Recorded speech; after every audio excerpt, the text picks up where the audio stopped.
This is Geometry, Unit 4, dealing with triangles. Section 2C is going to be talking about how do we mark a diagram based on some information that we know.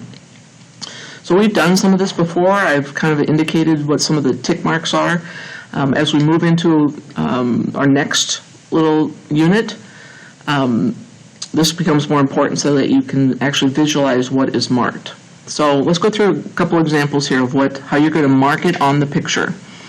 So if I am told on this picture that D is the midpoint of BC, D is the midpoint. Midpoint, I know, divides it into two equal pieces, so I can mark each of those sides. And based on this fact, that's all I can mark.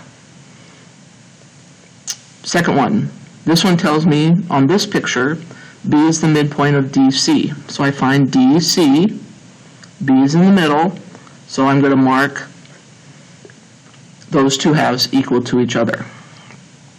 Doesn't matter if I use one tick mark or two or three, but they just have to be marked the same. If I look over, it's basically the same pictures up above, except this time I have B is the midpoint of AE.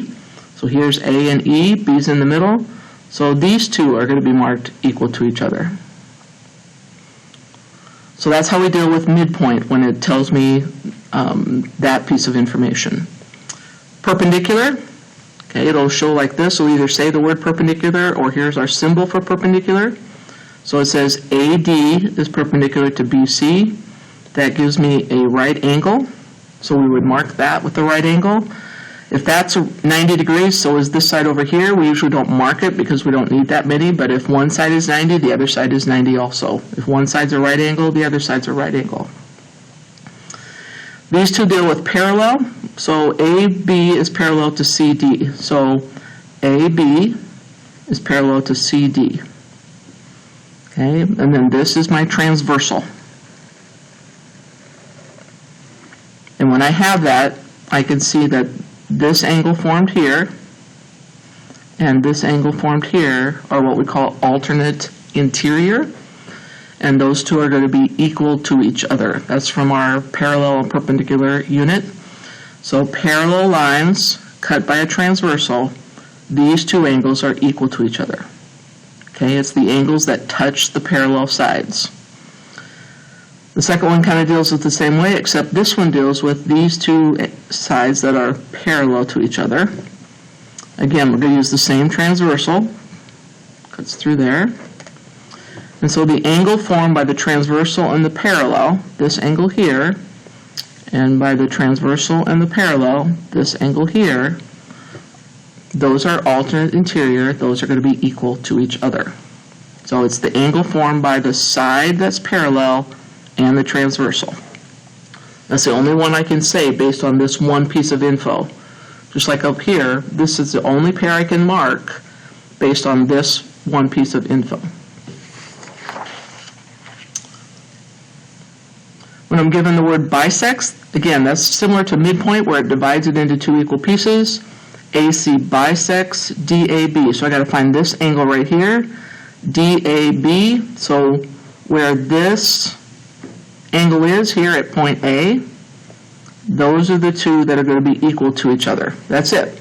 Just these two right here are the only two I can mark as equal based on this one fact that bisects. This is the angle DAB. This is the angle that's cut in half. If I'm given this piece of information, CA bisects BCD, so BCD. So right here at this point, the vertex point, those two are going to be equal to each other. Okay, again, we're only going by what information is given to us based on what angle we're looking at. Now, up to that point, those are all things that have to be given in the directions or the information. These next three examples are examples that they don't need to tell us that that's true or a fact about it. We just will know because of the picture. So if you remember when we did reflexive, that meant something equaled itself. So like A equals A, 10y equals 10y. On a picture like this, I have two triangles that I'm looking at, and they have a common side between them. So that side AC is part of this triangle, and is part of this triangle. So it basically equals itself, AC equals AC, it equals itself. That gives us a side to mark. Reflexive on this one, again, is going to be that side that the two triangles have in common. That is marked. It's an automatic. It's a gimme, which is like just a freebie.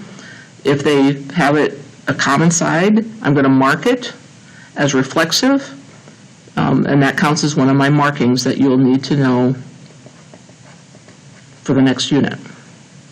The other one that's a gimme, that no matter what the other directions are, if I have a picture like this, I can automatically mark on my picture that this angle equals this one, and the Y is because vertical angles are equal. So these last three examples are just marked automatically based on the picture that you're given.